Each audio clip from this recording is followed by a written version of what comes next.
Hi, welcome back to my reload bench. I got into some Lee stuff, so let's open it up.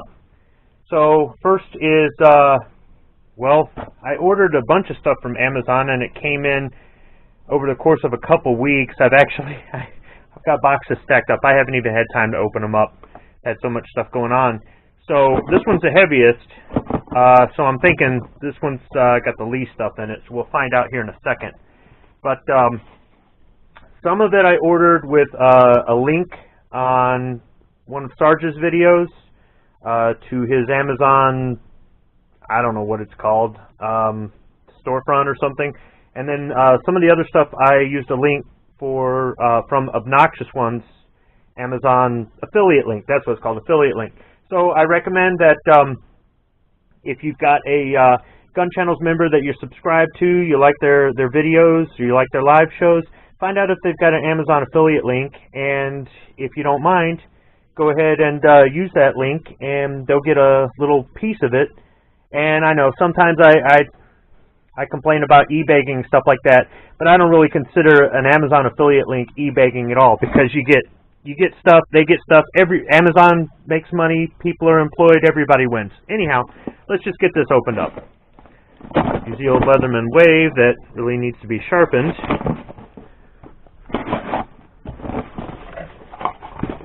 Alright, here we go. So we've got a Lee carbide factory crimp die in 9mm Makarov for 2. Yeah, what do you need 2 for? I don't. Somebody's getting this. You know who you are. You're also getting some of this too. But I'm not shipping it out just yet. I got a few other things to add to the box. So this is Imperial sizing wax out of the 3 different kinds of lube that I've got for cases. When I'm doing reloading, this is the one I prefer. Now onto the box from Lee.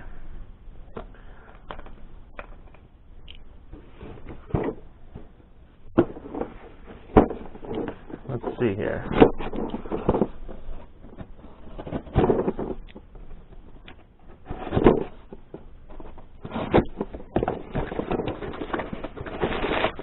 Stuffing, stuffing, stuffing.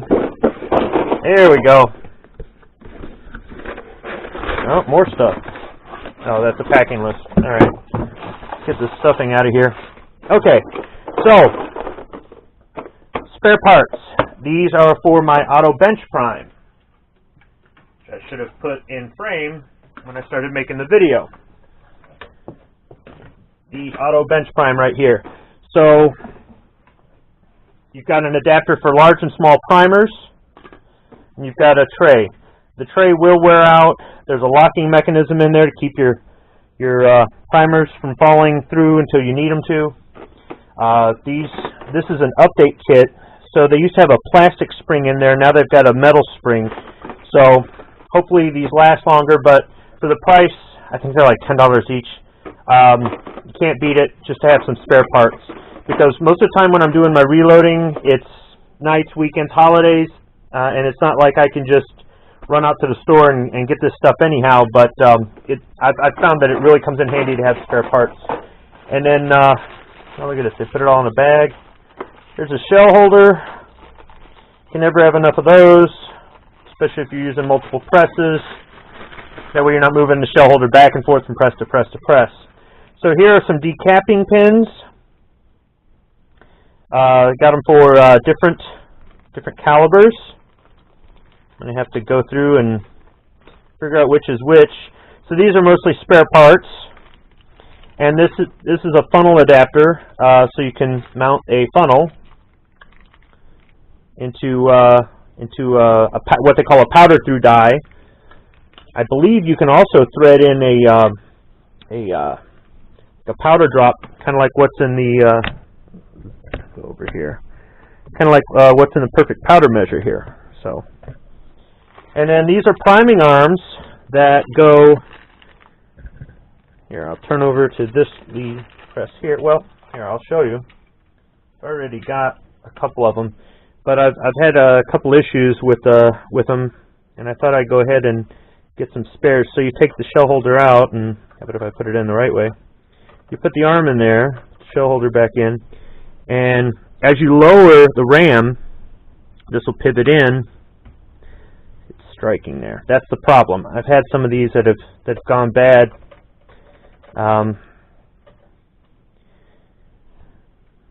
It's supposed to fit in there, and it's not. And I don't know if it's something I messed up with it. I mean, it's a piece of hardened steel. There's a spring here. I'm not exactly sure what I did, but let me see if I can put another one in and actually get it to work on camera. So much for being ready to make the video. So as you lower it, you can see it pivots in. You probably can't see it too well, but it comes up through the shell holder, pushing the primer into the base of the case. So I got some new ones because obviously I'm having problems with that.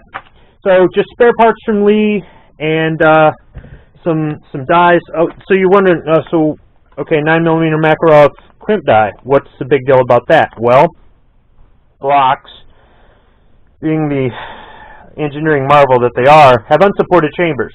So if you get brass that went through a Glock and then you try to run it through another gun, you could have a problem with a bulge in the case. So Lee has what they call the bulge buster kit, and should there being some packing paper in here.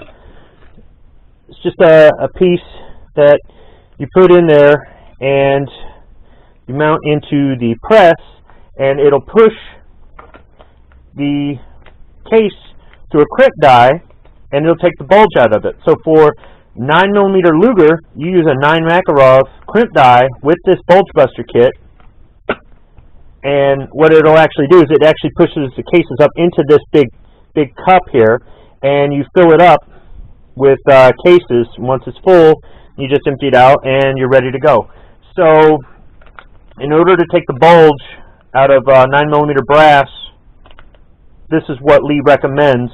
For 9mm Luger, use the 9mm Makarov crimp die.